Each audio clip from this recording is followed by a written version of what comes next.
present, so Yes. I did great conversations that happened. All right, is there any corrections or additions that needed to happen to those minutes? No. None. All right, committee appointment updates. We have three appointments to the Board of Appeals, Tim Drews, Dale Jackson, and Dylan Barnes. Did you get a chance to speak to any of them? Yeah, so I know that Tim was not able to attend today. He did let me know that ahead of time. Will they be here Monday? Daryl was aware, and McGinnis just talked to Mr. Barnes today. Okay. And said he was coming. But So they cannot- They might be running late. If they're running late, if they don't make it to this meeting, can they, tell them that they need to be at the commission meeting so that they can, If there's any questions. yeah, if there's any questions or anything? Okay. That would be sufficient for me. I know they have some experience with construction, would be a great addition. Yeah, and these are Those three people boards. that McGinnis had talked to directly about serving on this board. They have the background to do Yeah, so. they do. That would be great. All right, Construction Board of Appeals bylaws, who brought those? You can, McGinnis was in that, or if Loyal wants to, I don't know how much he was involved, period. Chief, were you gonna go over the bylaws for the Board of Appeals, or did you want to? I thought we had a clerk, so I'll touch on them. Wow. I didn't amend those. That's about all me, didn't You you? did amend those? I did not. You did not? So the clerk's idea was, because she's absent today. So the bylaws, technically by the bylaws, get amended by the committee. Clerk, to be more, occasionally, my office has suggested that we have, once the commission appoints the committee, their first action, am I saying this correctly? Correct. Their first action, for the clerk, their first action is to set their bylaws. Correct. And then the attorney will explain it to all of us in layman's terms, I've never done construction, I understand some of it, but. Yeah, so we are in the process of appointing these three new Construction Board of Appeals members. That makes it a really good time to introduce new bylaws. This essentially governs how they run their meetings, how they, adopt motions, all of that type of thing. So it really just governs how they operate. It's a perfect time to do this because they're all new. So they're coming in, they'll be able to look at this. I have reviewed the bylaws. Chief McGinnis has reviewed the bylaws.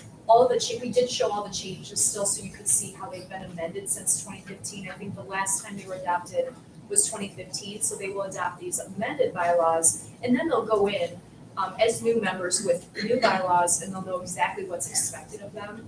So I don't know that the committee needs to approve the bylaws. So, I mean, no, they didn't in 2015 when they were passed. We're just suggesting that you send them out to the Construction Board of Appeals. So the recommendation is Can you tonight's speak meeting up, is, please? so the recommendation of tonight's meeting is to take the bylaws and send them to the Construction Board of Appeals for the new appointees. Yes. Madam Chair, I missed what clerk said. Exactly what she said. That's what I just said. Okay. What I just said. So the bylaws are gonna go to, Mr. Drews, Mr. Barnes, and Mr. Jackson, who will be the new, appointee. And they've been amended. Yeah, Okay. no, they have not been amended. They're going to amend them Okay. because they sit on the Okay. Board of Appeals. Okay, that's all I'm saying. Kind of have, they'll be there, kind of their first order of business. And I think, that department is going to help, the police department and stuff is going to help that committee, form those So- bylaws and rules and stuff. So, Madam Chair, am I correct in saying that they will have, they are a governing body themselves? Is what I- So their committee. They're just like an all- authority. No, just like all the other committees that we Uh-huh. have, they're operating to oversee any of the construction. So when people have projects, they'll come before that particular committee.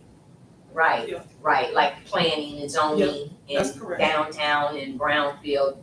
That's what I'm saying, they have their own bylaws set. Mhm. Okay, I just think, just, yeah. So go ahead. So the Construction Board of Appeals doesn't act very often. They are an appellate Right, board. So they only hear appeals if there's something on a building issue, Yeah. so it's very limited. There's communities where you don't have an appeal for 5, 7, 10 years. Yeah. But it's just important to have them there. Yeah. When you have a lot of construction coming down the pipeline, so to speak. So if there is an appeal, we can act really quickly and serve the citizens efficiently. Thank you. That's a great question. Just to note, there will also, and there'll probably get a lot more activity in terms of some of our actions if we're, close to a house to be demolished or whatever, they have the right to appeal to this board as opposed to the long drawn out process of going to court. That's critically important to us to be able to move things along. I guess for me personally, that was my only concern, is to make sure that we're not giving a committee or authority or a board too much more power than, right.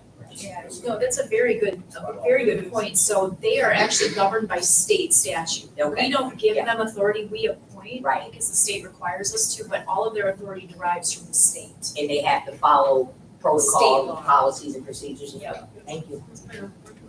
Is there any other questions on this particular item? We want to send this item to the committee that'll be appointed. Yes.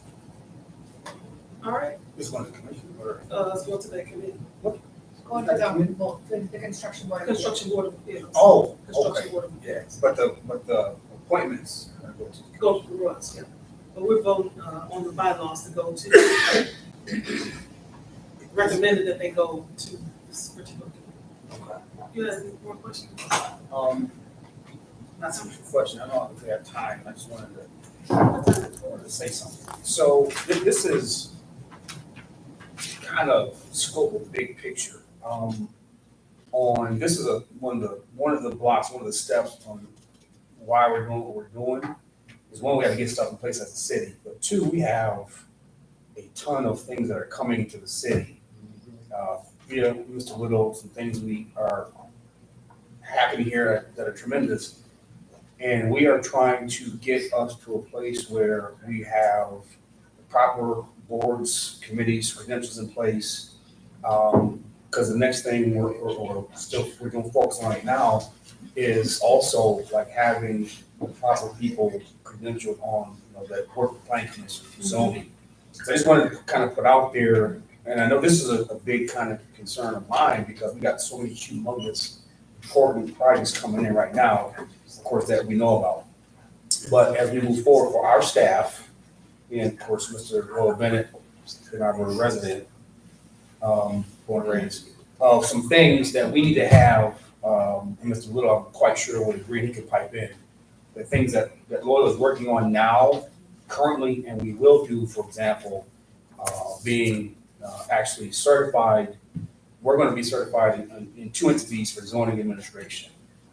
We just talked about the reason why I was late. I apologize. I'm going to planning school, to become an actual certified lease first step planner, the commercial inspection, the things that he's doing. He can talk to you very briefly about the credentials he's working on right now for the state of Michigan to make sure that when we go out for these site plans and these new constructions, that we have people in place that are certified with the certification and the curriculum vitae and the proper associations for them where they can say, okay, they got the right people. So you can talk that briefly and you can kind of verify why that's so important for us and why we're putting these things in place. It's very important for us. In fact, I would say it's worth millions to us because, as I mentioned to you before, we're in probably the last half of the process of these millions and billions of dollars of ARPA and coronavirus funding that's out there. As I suspected it would, we're getting there now where every agency in the federal and state government is pushing money out as fast as it can.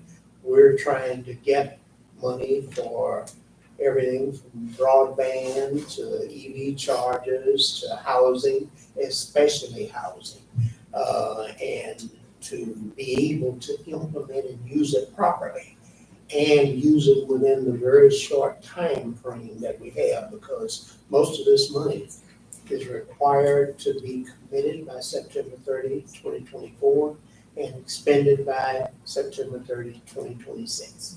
After that, it goes away. The legislation that put this money out there was set to sunset at that time. So it's gonna really be important for us to be able to move things along and keep it going. And we can only do that if we've got what we're talking about. Just to touch on what Director McGinnis said, there's citizen planner courses and stuff that I need to take yet. There's some plan review stuff that I'm working on. And then there's state of Michigan, like commercial inspections versus national.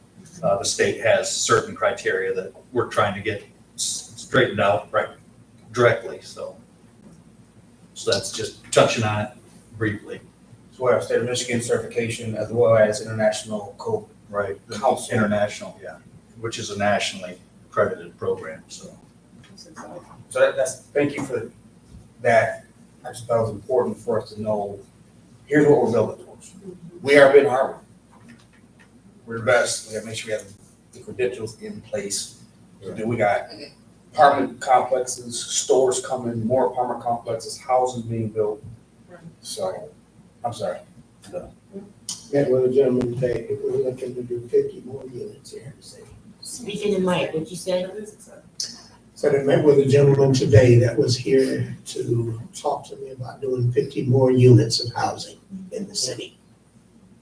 And they're needed, Yeah, absolutely. and I hope that some more in the form of duplexes with, what do you call it? Duplexes, Land contract, fourplexes, Land and- contract type of deals. My question, Madam Chair, is with these people that, qualified people that, Chief McGinnis mentioned, will they show up with their own certification, or is this gonna be a cost to the city to incur for them to become certified? This is going to be latter. It's gonna be a cost to the city. Oh, But, understand that we have in our budget training. okay, So this is budgeted training that anybody who, again, if they're in code compliance, and there's gonna be another big discussion on that hopefully next week, who are certified at what we do. Right. You want your chief to be a cop. okay, wait, yeah, but I guess what I'm saying is like right now, we're in a state where we've already been told to be still. As far as our spending is concerned, am I right? We don't need to be spending. The training is built into the budget. But So that's this what is I'm part of saying, the- but wait, the we funds is built budgeted into the already, budget. so. No, we're- stop, let me stop you. It's built into the budget already. It's not Oh, something that's okay, being okay, budgeted so for, the dollar's it's already already there. allocated toward Okay, training. Okay, Yeah, that's what you're saying. Gotcha. Looking ahead, seeing that what we need. okay. And Yeah, honestly, he's been coming out of his own pocket. I mean, no, I'm just, no, not, I'm just saying, It's I mean, already allocated I, towards training. hey, bean counter, guilty. No, that's not wrong with that. So that's fine. Is there any other questions, for the gentleman before we move on to the next item? Anyone? Yes, ma'am. We have a policy, that we've been trying to implement for some time, but we bring some people in and train them up. I forgot what the name of it is. Manchester. But we do have a official policy for that, and my question is, are we doing that in your department, Chair, Director? I don't know what you're talking about. I don't know what policy you're referring to. Oh, okay. Well, I will pull that resolution up and make sure everybody's aware of it, and we'll talk about it again. Thank you, Chair. Thank you. Is there any other questions, comments? All right. There were none. We'll go to the next item, which is an ordinance amending the City of Benton Harbor's garbage, refuse, and litter ordinances and providing for violations as civil infractions. Yes, I am actually going to take number 4, 5, and 6 and sort of talk about them all together because they're all based on some of the same issues for the city. So as all of you know, the city is a home rule city, and the city has a right to declare what is a misdemeanor, what is a civil infraction, and they have a right to pass ordinances and to provide for penalties for violations of those ordinances. And what I like to tell people is having the right to have something be a misdemeanor doesn't mean it's necessarily right to continue to have it be a misdemeanor. So when these ordinances were passed, the noise ordinance, the nuisance ordinance, and the garbage, refuse, and litter ordinance, it really did make sense to have the violations be misdemeanors. But we're coming into what I'm gonna call a new era. And we need to look at the repercussions of having these minor crimes be misdemeanors. And I kind of want to go over what happens. I want to go over a couple of the things just in the litter ordinance that are misdemeanors right now. Throwing litter, sweeping litter, litter from vehicles. So if someone litters out of their vehicle, it's a misdemeanor. Let's assume somebody gets pulled over and they get a misdemeanor ticket for littering out of their vehicle. They would have to go to court. They would have to go to court within a certain amount of time, or a warrant will issue for their arrest. You get a lot of young people who don't realize what this means. So they litter or they do something that's really a minor infraction and they don't go to court. They don't realize the importance of appearing for these tickets, and when they don't appear, a warrant goes out for their arrest. The court does it automatically. That's not something the city's involved in, but that's the court's process. Then they're doing something innocent later on, and maybe they get pulled over for speeding 5 over. It comes up that they have a warrant out for their arrest. So what we need to do, we need to look at what I call restorative justice. We're seeing people who are now applying for jobs, they're applying for educational opportunities, they're applying for housing, basic human needs, and they have a criminal record, they have a misdemeanor on the record. You have neighboring communities that have already turned these into civil infractions. So I like to make the comparison, if you have someone from Benton Harbor who littered and has a misdemeanor on their record, and you have someone from a neighboring community who littered and they have a civil infraction, and both people are equal, they're both highly qualified, who's gonna get the job, who's going to get the apartment, who's going to get the opportunity? It's probably going to be the person who doesn't have a true criminal record.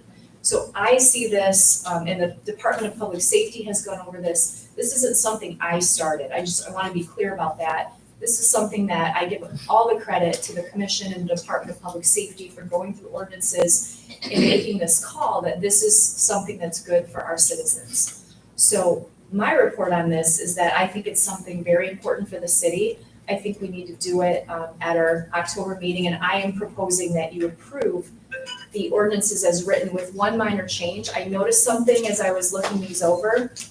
If you look at section 1 in each of these ordinances, 1C, it says a third violation actually is a misdemeanor. So if somebody violates one of these ordinances and they have 3 violations in 2 years, that means it's more intentional. It should say a third or subsequent violation. So if somebody violates 5 times or 6 times, that would also be a misdemeanor. But the first 2 times that someone violates the ordinance, it's a civil infraction. They have to appear in court. They're more than likely going to have to pay a fine, but there's no warrants. We're not talking about jury trials. We're not talking about clogging up the court system for weeks and months with these trials on what are really relatively minor crimes. So that is the one change I would make to each of these ordinances, is that on C, it would say a third or subsequent violation. Everything else in recommending going forward as approved. I don't know if Chief McGinnis has anything to add, but I think that's all I have, unless anyone has questions. Only thing I would add, thank you for that, is that me as a police officer, director of public safety, I am 100% on that for this, because I think that our system, not to get too much into politics, but it becomes a perpetual penalty for people who get caught up with things like these.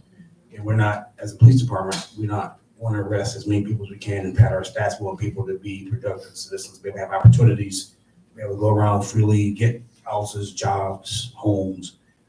So I wholeheartedly support this. Again, it's not political. I think it's the right thing to do, and it has some added benefits. But I just wanted to say it. That's where I stand on this.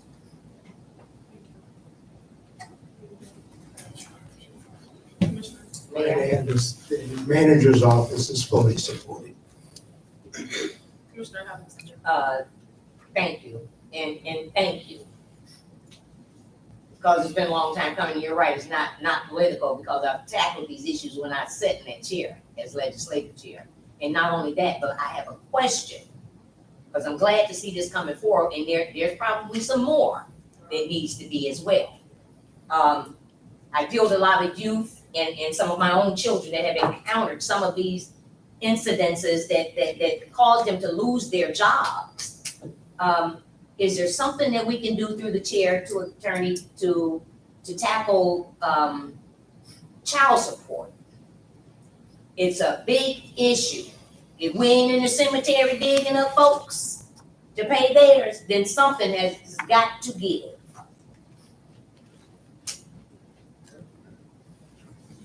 So you'll look into that through the chair, city attorney? I mean, we have some young people that have child support, that they can't pay because they can't find a job, or they've lost it because of a civil infraction that has caused them to be stopped.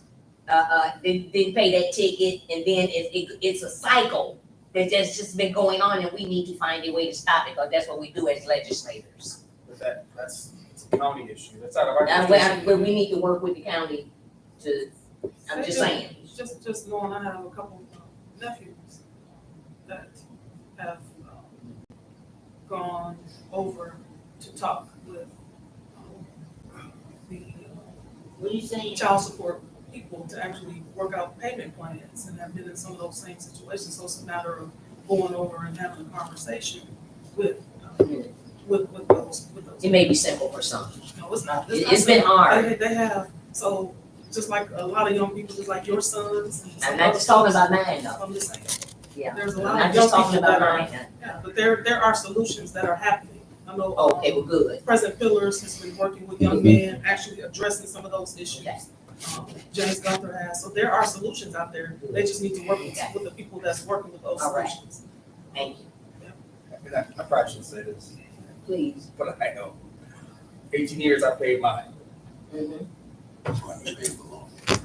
I would like to add Go Like ahead. $10. this issue as well as. I want a receipt on that. I want to see the paperwork. Point of order, guys.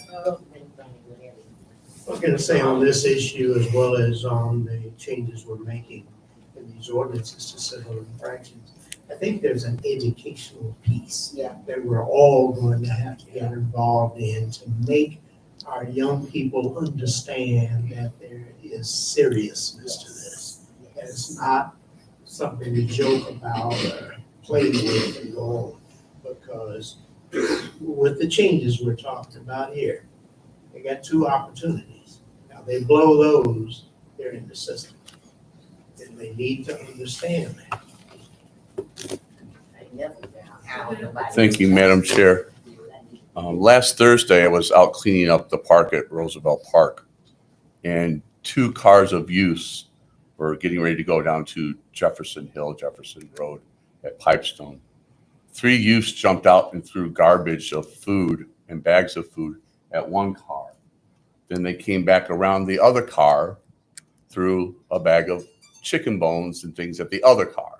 These were young youths, and they're all laughing and, teeking, and then they go down the hill.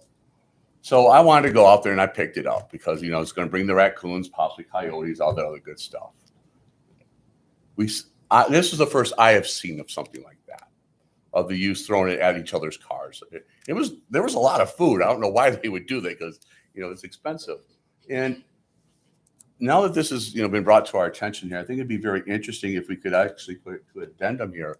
So community service. Attach 5 hours of community service of cleaning up your neighborhood. Okay? I think that could be, and maybe work with a law enforcement person. Or if you did it in someone's ward, they would have to work with that commissioner. And the commissioner then would say, we need this street cleaned up from X street to X street. And let the commissioners then, because then the commissioners, if they live in that ward, would be aware of this person's behavior. Not only that, then they could destinate that this is where the tires are dumped. We could pick that up. So there could be a multifaceted point to this, but just to decriminalize it, which is I'm totally grateful for. That's a great component, but I think it would also engage civil engagement for the youth. Okay, that it's not proper to go out and do these kind of destructive things, and it would really help with the penal system there. So just take a look at that. A couple hours of community work, clean up our parks, clean up our neighborhood and alley, and addendum to not possibly going to jail. So consider that as a possible as we continue to go down this road, okay?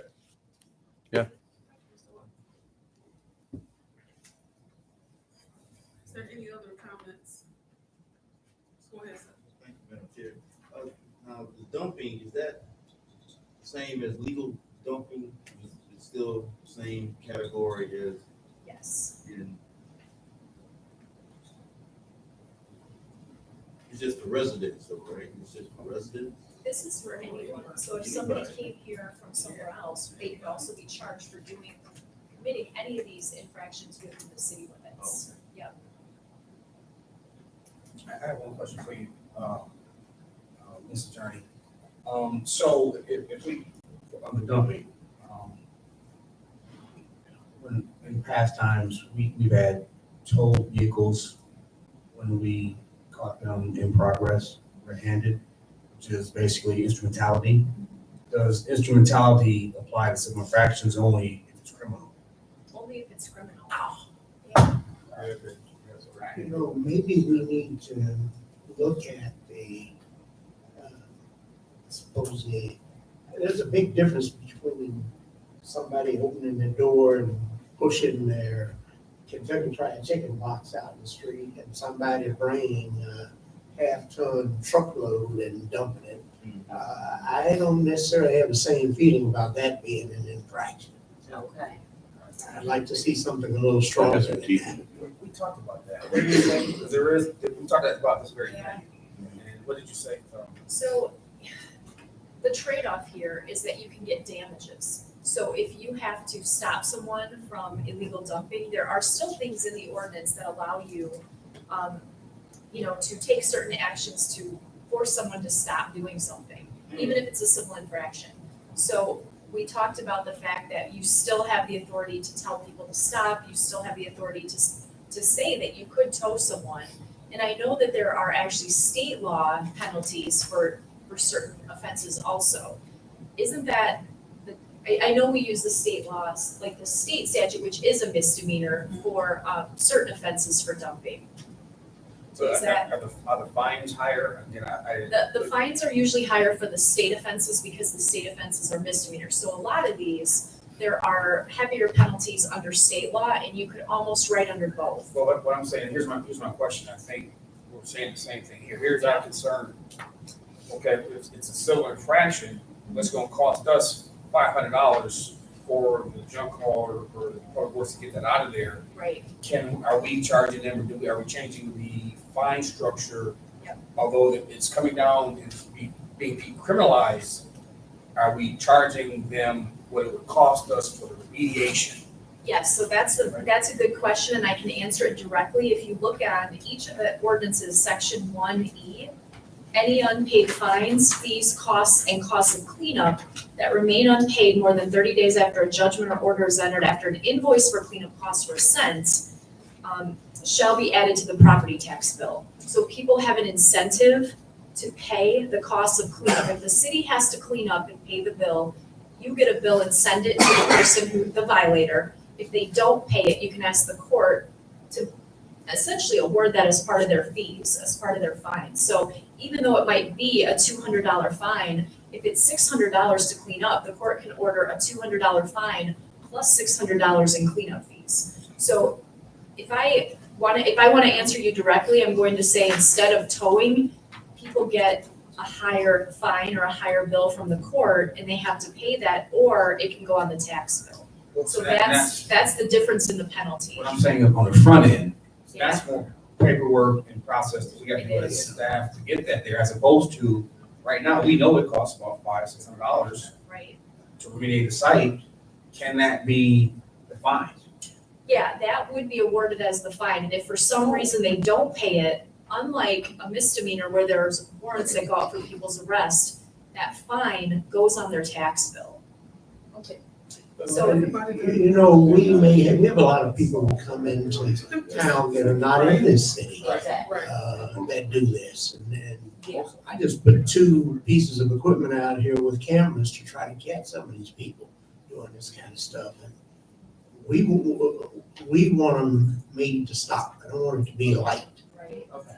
Do you think we should pull the trash ordinance and maybe go through and determine what sections should be civil and maybe have a few sections that remain as misdemeanors. So I think littering, I think I'm trying Littering to twist one. should be. Littering is littering, that's Right. this. That's small, yeah. Dumping It's is, different. again, Is houses, hard. beds, and we have quite a few people that come from out of Yep. town. Yeah, that's an issue if we're having people come from out of town and dump here. Well, they didn't just And from out many of town. these people are paid for that stuff to go to a real dump, and they're dumping and taking the money. It's about the equivalent of stealing. So one thing I did hear, and I should mention this, we have different sections in our litter and debris ordinance. And if you look at the very last section, it talks about a collector's license. So if we have unlicensed people who are coming here and dumping, Yep. I left that as a misdemeanor. No, that's, Come in here dumping? Yes, so if people are if they're telling others, give me your trash, I'll take it and I'll take it to the city of Benton Harbor, I'll dump it somewhere in the city. We have a whole division on that, that's Division 2 of the ordinance, and I left that as a misdemeanor. Yeah. Because I felt that was very clear, that should be a misdemeanor. I don't know if that's gonna cover us in every situation. So if we need to pull this off the, Yeah, because didn't we work on this particular ordinance to get it where where towing was a part of, the last ordinance that we worked on had, towing, I think, in that ordinance for dumping. And it really, I don't remember that, but I know just as far as a crime being committed in my presence, I told people cars, their trucks, trailers, because it was an instrument of the crime, the instrumentality. So, We need to deter people from doing that, so they need to know that their vehicles that they're using will be towed or dumping in the city. We need to make an example of it so that it Exactly. stops. So it stops. Exactly. so I don't know. Mr. Adams, and I'll come back to you. No, I'm Oh, you don't, go ahead, Mr. Adams. If we talk about equal justice, then that's a great idea you guys got. But if you're just talking about putting all of the burden on the citizens who do things and don't catch them, don't even look down here to see what's going on, things getting broke, city having to pay for it and all that kind of stuff. More eyes and more ears, citizen participation. You see somebody dump something, it's been said, there are some of us where we'll go out there and pick it up. But when black people ain't the only people who throw stuff out the window. And I don't hear any arrests made or any fines given. We've had things happen and we asked about what were the penalties, who were they? None of those answers we could get. So we couldn't differentiate or whatever you call it. But you gotta be equal, everything, the speeding, the different areas where you're targeting for speeding and for violations. It should happen all over the city, even downtown in particular. The speeding up and down Main Street is ridiculous, and you try going around one of these roundabouts while somebody is speeding. Someone needs to be there to see that. And I'm not saying who, but I know if you're gonna do this, any of this, you do it fairly, you do it equally. And we like to see names in the newspaper. If somebody dumping 10 pounds of trash, we want to see that. If they dumping a truck full of trash, we want to see it and know who they are. And as a citizen, I'd like to know because I have things being dumped all over me. and I get out there, I pick it up, and I make sure it gets in the trash and all of that. That's not my job. Been too old for it, but we need equal justice. That's my main theme about this. I think we all agree about that. Madam Chair, did all of the commissioners receive this It was This sent packet out, with it the was sent out in ordinance. the packet. change? Okay, can we send it to the rest of them? So It they was can, sent out to everyone, everyone has this. oh, There were, attachments, okay, I didn't know the whole document they was. were blue. Okay. Can we also do this while we're tackling this, because I didn't know that this was a thing. There was a dead animal in the street, and of course I called Berrien, County Animal Control. We no longer do that, huh? What? Sure, yes. No, they put it on you all. They guided me to our local police officers. I'm like, what? Really? What? Yeah, there's been a number of dead animals that's hit. It's been hit and just left in the street. And they So said that is there some type of legislation about, I called the sheriff, 'cause he took over animal control, so, you know, we don't dispose of animals. No. I mean, But that's- exactly, that's the exactly county. what they said. They trying to get out of stuff and putting it on. that's their job. Everybody. I guess, and I just wanted to throw that out there since we had our attorney here on the clock. So, you know what, That is. here, all right, I don't want to see too much like that, very, because this incident, or not that incident, but this situation came up last week. A resident called, and this is crazy possible, but did you call yourself, the person called themselves? So here's what happened. A citizen called animal control, asked that something be removed. Mhm. They were told that they had to call us, Uh-uh. and that we had to call make the request. They didn't say that. Well, but Okay. you're giving, where there's smoke, there's fire. You're saying something that's already come to me from somebody totally different. Okay. So I don't know, I'll call the sheriff, like, why would, or first of all, why would you not just come and get it, 'cause that's your And job? I had the nerve to say I'm commissioner, like that means something. So it doesn't surprise me, but I will look into that. So this is 2 instances in the week that I've heard this. Yeah. I mean, like it means something to the county. Go ahead and then I'll go back to Mr. Dutton. You don't- go ahead, Mr. Dutton. Yes. You get it.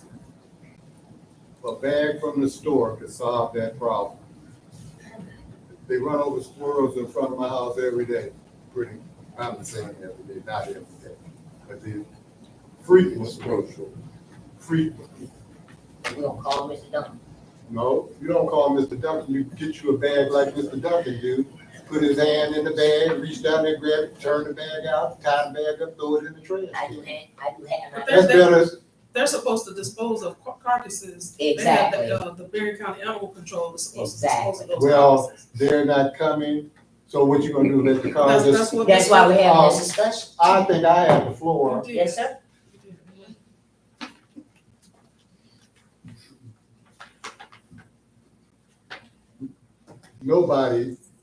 Anybody could put a squirrel in a bag without touching it.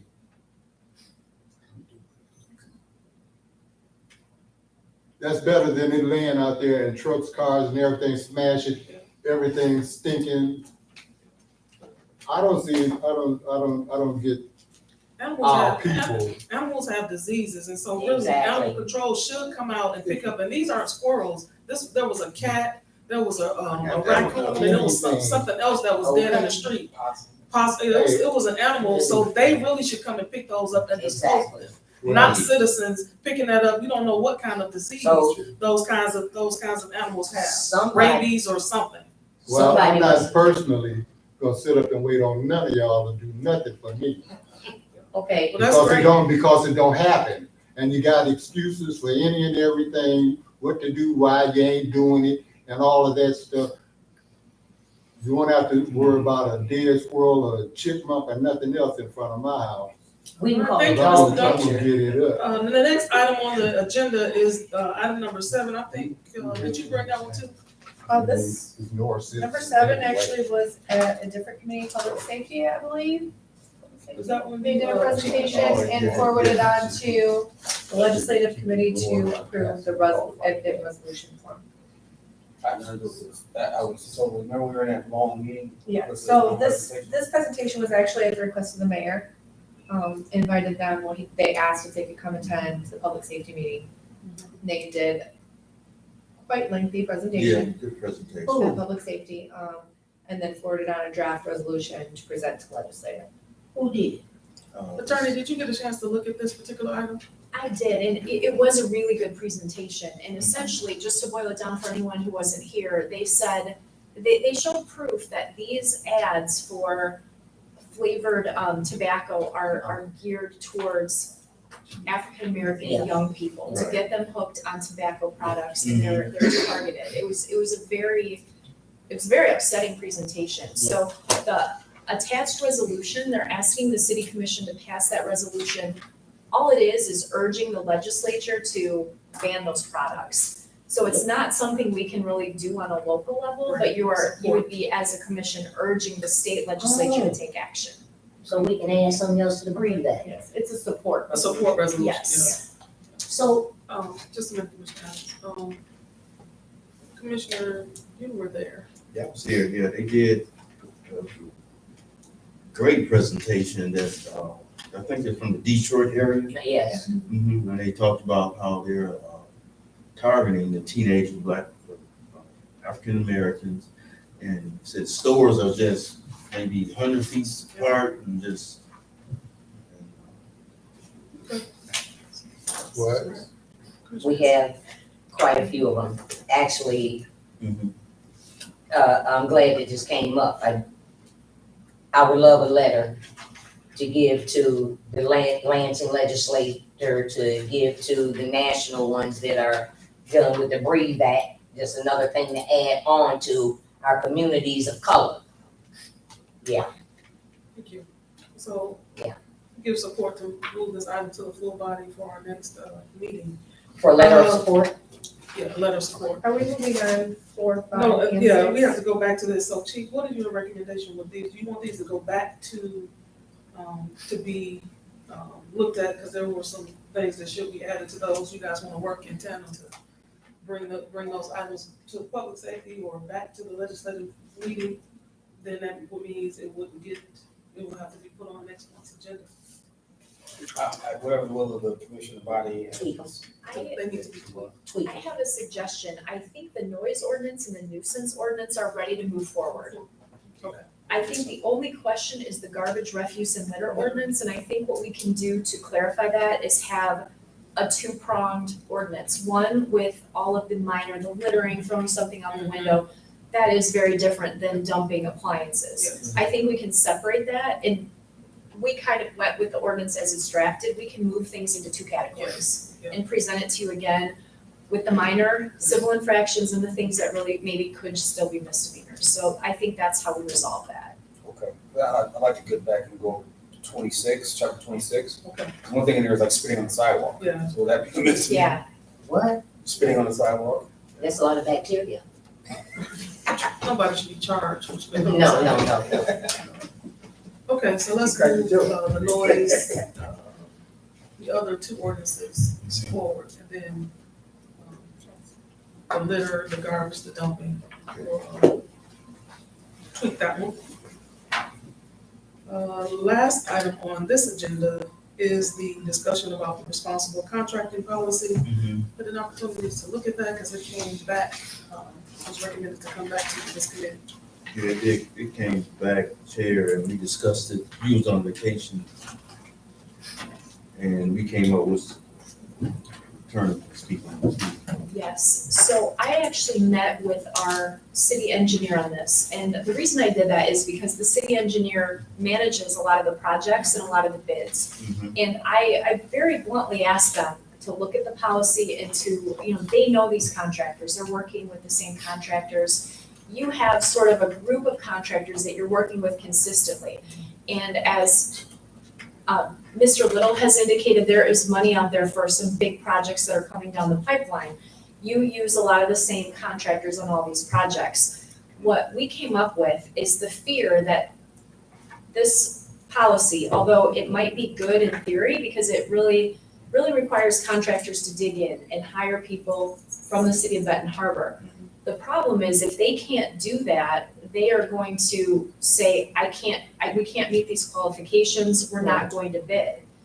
Then you're in a situation where you may get outside contractors that come in, you don't really know how they work.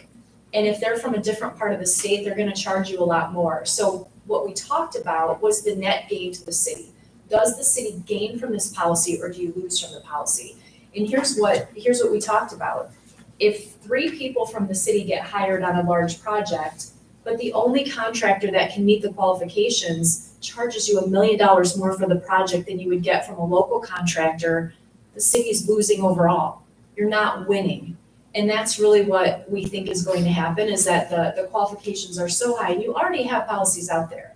The policies that you have right now for bids and for qualifications are already in conjunction with federal law, and they've worked in the past.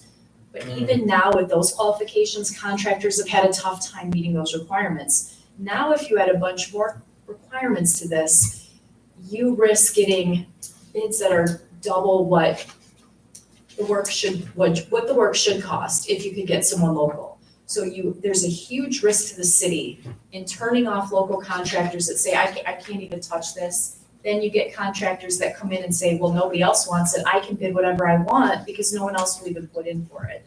So that's my fear. Do you win if a few people from Benton Harbor get hired, but the city's paying way more than they should for the project? And my honest answer to you is you don't win. We haven't been. I would like to add something to that too. You know, most of the projects we have going, other than the road projects paid from income tax, are coming through federal money, even if it's coming through the state. And you just heard me mention a few minutes ago the timelines on this. I think if you do something like this, you're not going to be able to spend that money. Just gonna be honest with you, no point in, messing around with it. Just be honest, you're not gonna be able to get it done. You have, for the block grant and the HUD programs, a set of policies and procedures that outline and details Section 3 where it comes to employment and all the other provisions. We've been working on those now for 2.5 years out of the time that I've been here, and we've got them in place. They adequately protect the interests of the city in terms of doing the things that we need to get done. But these other projects, Ox Creek, money I'm trying to get for the armory up there, housing money that we're pursuing, if we do this, we will not be able to spend that money within the time frame. So my only concern, and I understand exactly what you're saying, but my problem is you can't find one person from Benton Harbor to work on those crews that you're doing. You can't find one person, one to hold a flag, one to do something for Benton Harbor. You mean to tell me all of the millions of dollars that's coming, they would turn down a contract to hire just one person?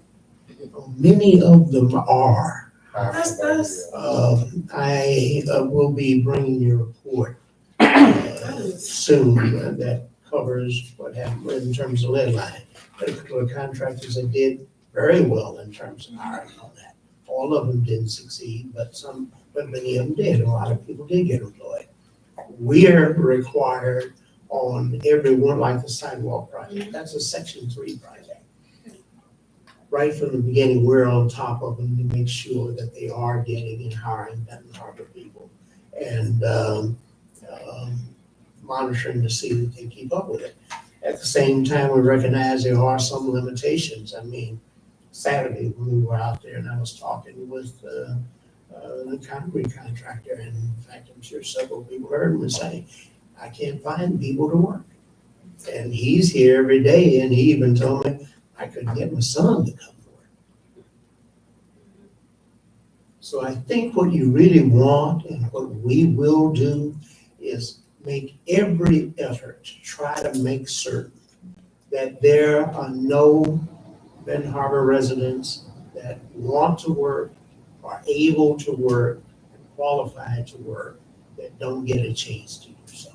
So could you provide like a job listing and have that listing where people can come and sign up, you know, and, these people have been, you know, met the, you know, basic requirements to be able to even fulfill those. There are some people that, you know, that may not just want to jump through some of the loops, but would want to do some of this kind of work, or outline a flag, holding a flag, or, you know, cleaning up the site, or whatever, you know, that particular thing is. But we need to make sure that our folks, how many people worked, because you said that there were some, how many residents worked on those projects?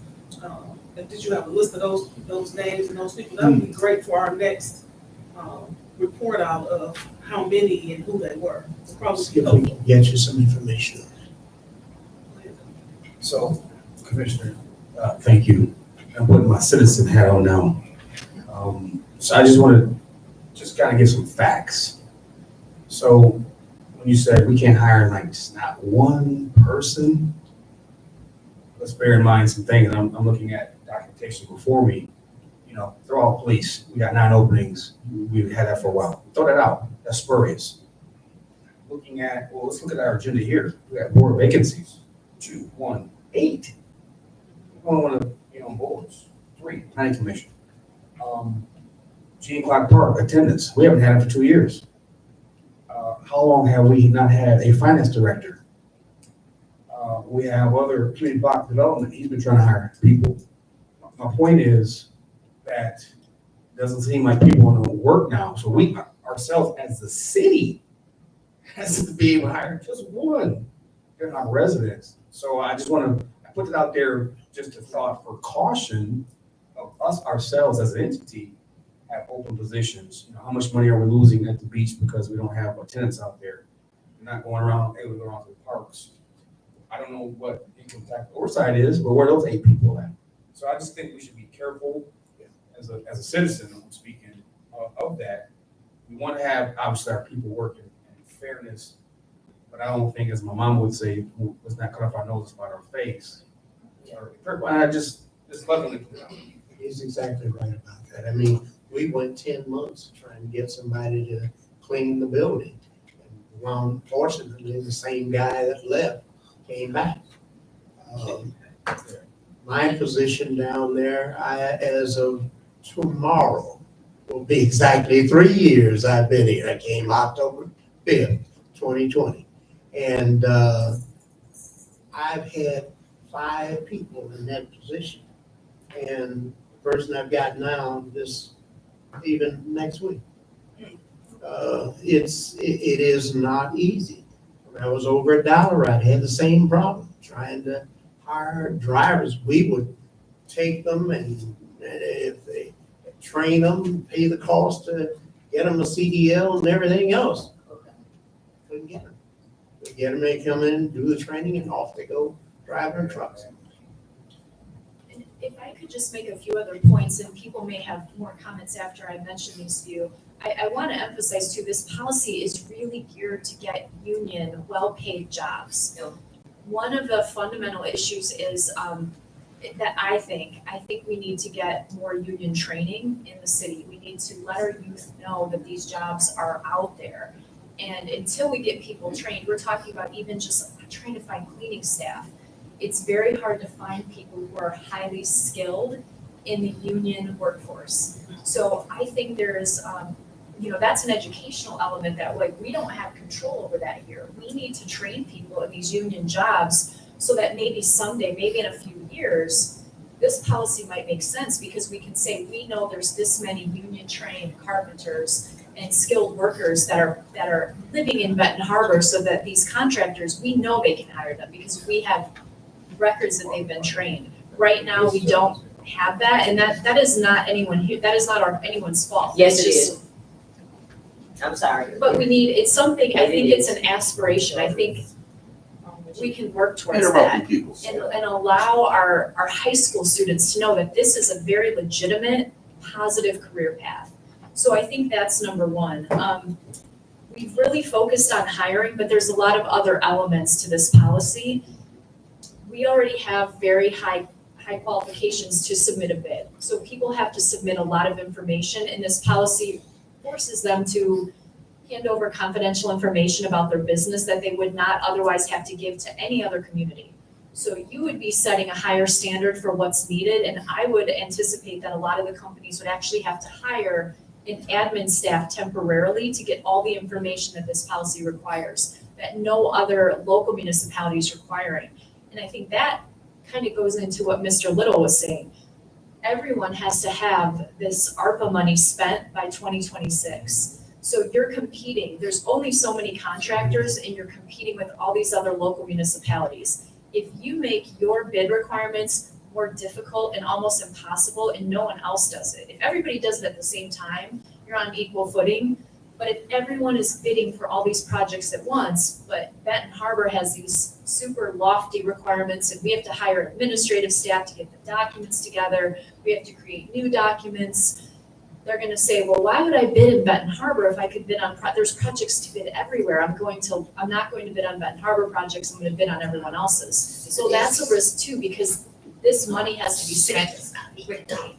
It has to be spent in the next couple years. Those are some other concerns I have, so. There's another point too, I think that's very important. Ray McGee brought that in originally, and I sat and I listened through the presentation. I talked with Ray afterward about it. And in fact, I even got a hold of him at one point when we had a project going, because he had said, Alex, you can't find them, get a hold of me and I'll get them. I called him. He did his best. I got 0. One of the things that I was hearing in the discussion that was going on, and I just have to say it honestly, on our end, the way we were talking gave me the impression that we thought the union hired the people. That's not true. The unions certify and carry the people on the list. It's the employers that hire the people. They are the ones who have to do all of this additional work and whatnot.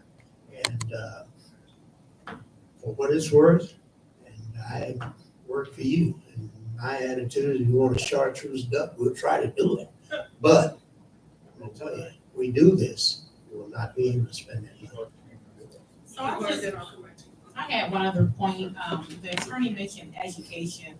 So 2023, I went to 2 union trade career fairs. Attendance was extremely low. So in order to even train people, they have to have a desire to have a career in that field. So if we're talking about, oh, we don't have people trained, well, do the people that's available even want to do that? Because one career fair was geared toward high school seniors, and we had people that would train them and they would get paid a lower amount of money. Then when the training was done, they would get the higher wages. Very low turnout. There was one in Union Park, and that was for anyone, very low turnout. So I want to make sure we're clear on that we can offer 1,000 training programs, but we have to get people that want to come to the training.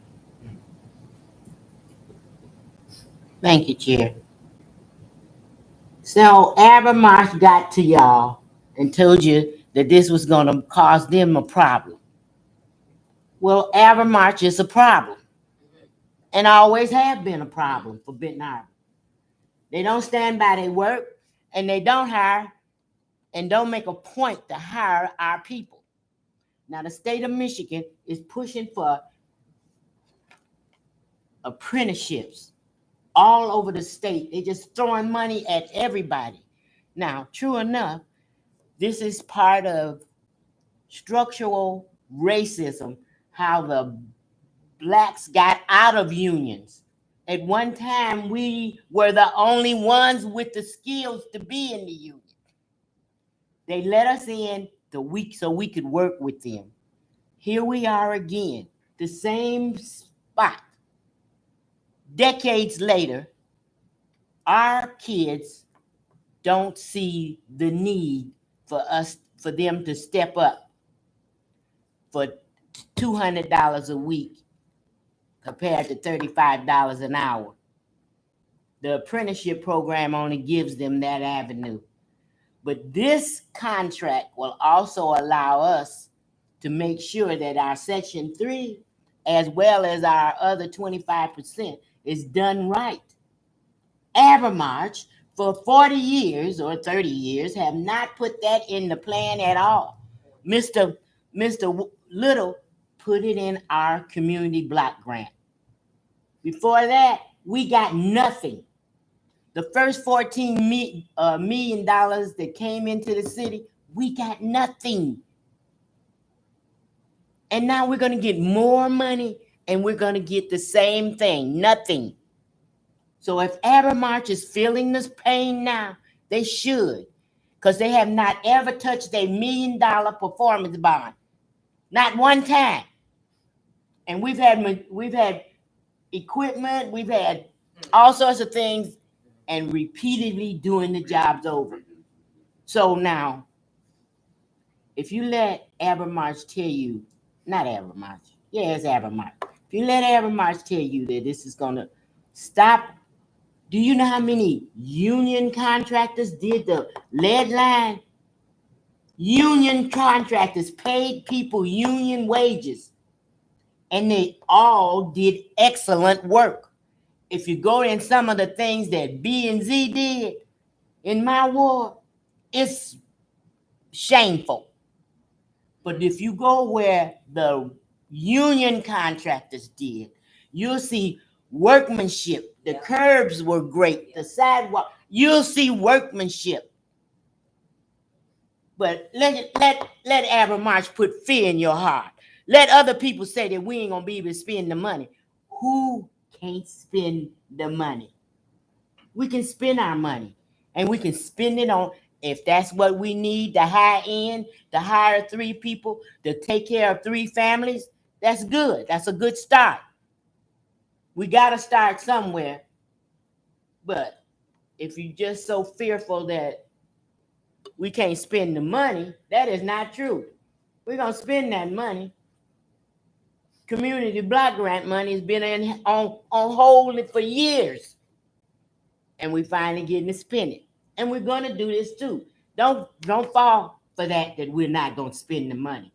Because we're going to spend that money. But we got to make sure that that money benefits and has a great impact on our own residents. If it doesn't, we're just practicing structural racism. Ourselves. We're just repeating the same stuff that's got us in the shape we're in now. We just keep repeating it. And that is not going to work. We got to make a change. And we got to make sure that our people are feeling the benefits from it. Madam Chair, if I, Go to Mr. Little, then I'll come back. I just want to say, my comments didn't have anything to do with Abermarch, and at the same time, let me remind you, Abermarch is just a subcontractor to the city. What they didn't do years ago doesn't fall on Abermarch, it falls on the managers that were in place here at the city. My comments come from my own knowledge. I was part of the Ogilvy plan when I-64, 55, and 70 was being done down at East St. Louis. And they stopped all of that to get this thing straightened out. I know how it works. Apprentices start with the first year at the lowest rate. Second year, if you're successful, you attend all the classes, you do the work, you go to the next level. And we've just gone through a period where we saw people at McDonald's and places making $15 and $16 an hour. The apprenticeship rates are not going to be that attractive, and that's why you don't get a lot of people coming. If you've been watching the news lately, you just saw that in California they just put a minimum of $20 an hour for people to work at fast food restaurants and so forth. We've got a situation in terms of the economy right now that is just topsy-turvy. And I'm telling you, and I stand by it, because my daily life is bogged down in paperwork and meeting the requirements and getting this done and being sure that's done and so forth. I told you just a couple of weeks ago that when we didn't meet our spending goal last year, it was in large part due to the fact that we had $350,000 committed for demolition that we could not spend because of all the hoops we had to go through to do it. Now, I'm saying that what you have now and I am trying my best to get more, which means it's gonna be an even shorter time frame. This isn't the time to do this. And it isn't that we're shortcutting anybody. One of the big employers, we lost one out of Dawson because they couldn't get people to work. One of the big employers here has contacted me, and I'm talking with the school districts about sitting down with them to try to start getting graduates coming out of school and people who have chosen not to stay in school to understand the jobs that are available, help to provide the training. And on our end, we want to do what we can to get housing so when they go to work, they can stay in the city and so forth. This thing is not as simple as any one little piece. I have to deal with all of it, and I've been doing it for 50 years. So I'm giving you my best advice. Thank you, Madam Chair. And I didn't mean to, it was just out of compassion, But, Raymond McGee, I talked him into applying for that position because he was needed. God rest him, may rest in power. To no avail. But for it's been longer than 15 years now. 2002, I asked Avonmarsh when I became a Brownfield Authority board member. When they first started working, I realized that they are the city contractors. The city engineers. How many people that live in Ben Harbor work for y'all that y'all employ? None. Okay, they went on for 10 years. I kept asking.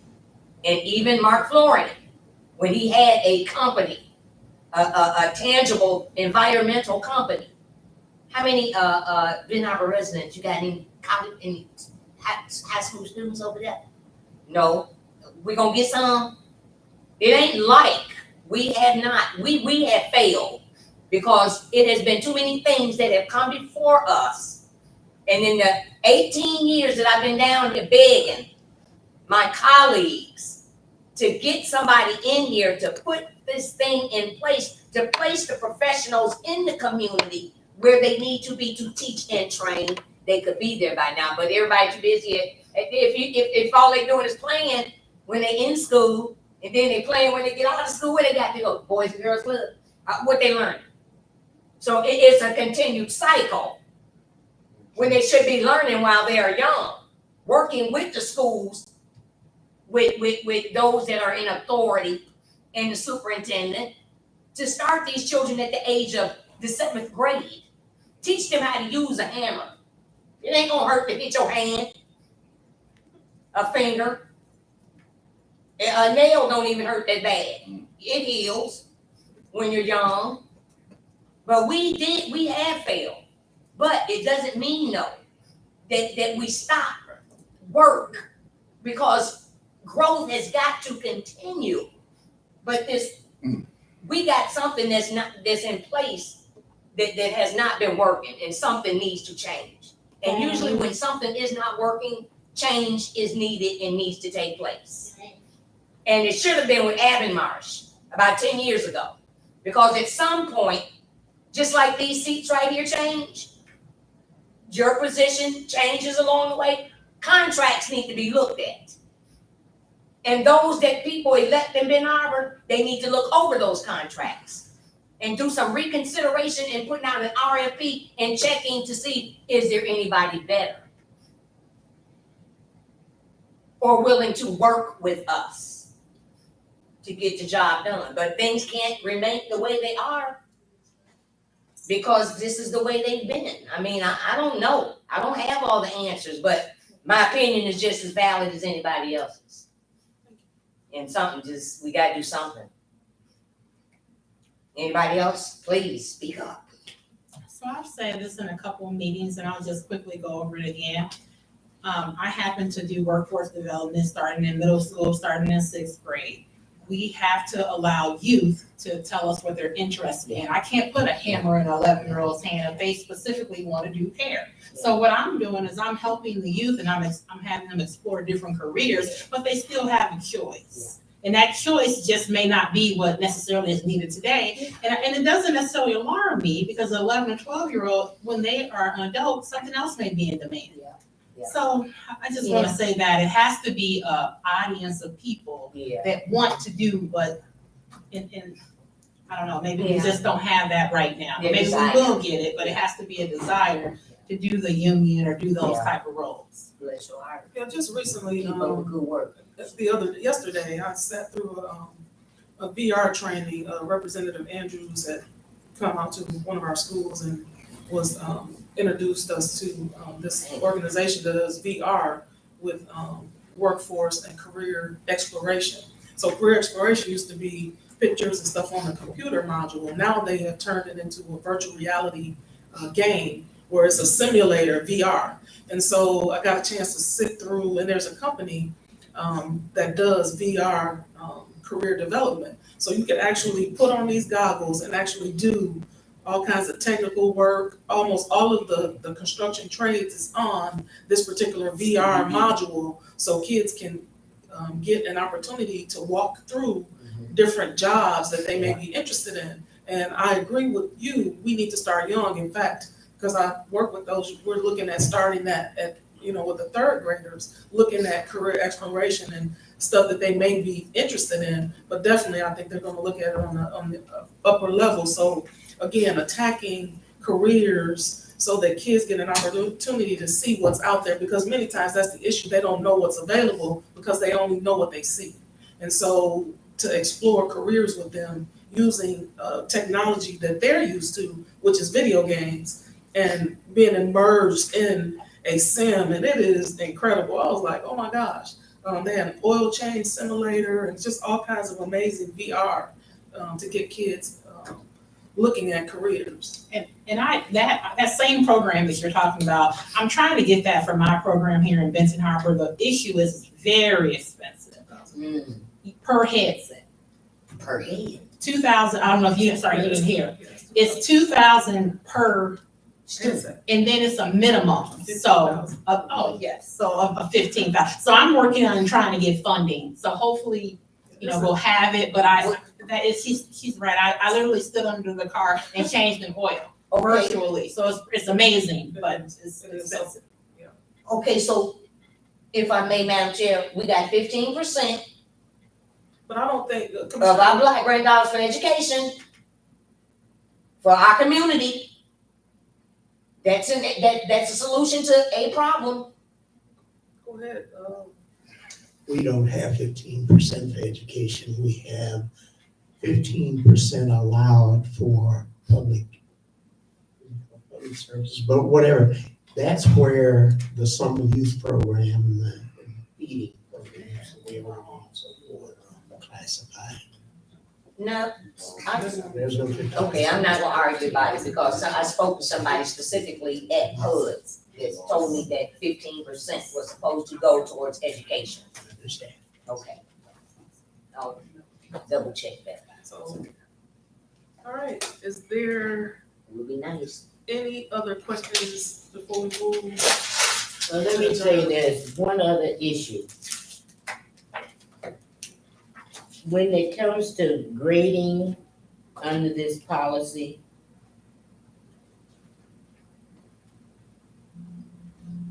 social policy is at 10% or 15%. And I just have a problem with that. How are we as a minority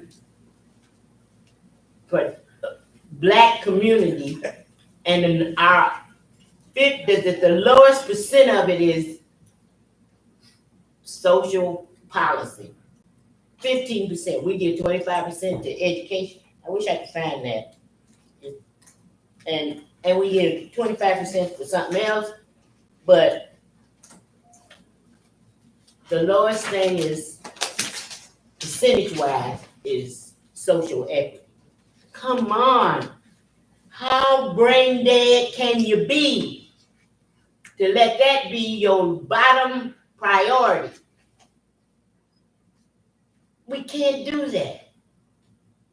That don't make sense. How did that make sense? That what we've been missing all our lives, our parents, our ancestors, everybody has been missing social policies. And we tag that at 10% or 15% or whatever it said. I'm just having a problem with that. It's just our priorities have to change. Otherwise, we'll just be practicing what the rest of America been practicing. Systemic racism. We have to change. So if we sitting our social equity at 10%, come on, guys. Somebody's not. I can understand workplace safety 25%. I can understand that, but for us to give social equity 10%, that's just crazy. That's just unbelievable how dense we could be in America because of systemic racism. Will put us right where we just follow along like little sheep. Oh, it says social equity and 10%. Let's just put it there without any thought. Come on, guys. We got to do better for our future generations. Our grandkids are going to ask us, why did we do this and why did we leave them like this if we don't do anything?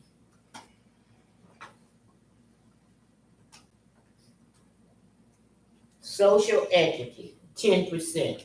So I'll say this, Commissioner Henry.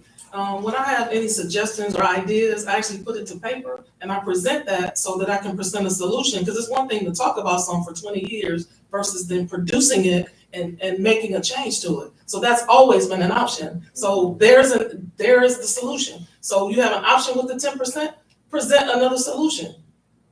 You present solutions. It's nothing. It's one thing to espouse stuff. Numbers don't lie, people I do. didn't talk when you were talking. There's one thing to espouse a lot of stuff out your mouth, but it's one thing to produce solutions to what you're saying. Well, let me give you one. So Cut your this little, meeting is cut your- adjourned. I'm done. I'm not gonna argue with you about this. Present a solution to the problem Will that you you just give me a chance to identified. present it? Go Because ahead. numbers don't lie, people do. Yeah. We just automatically change those numbers around where our priority lies. So present that solution.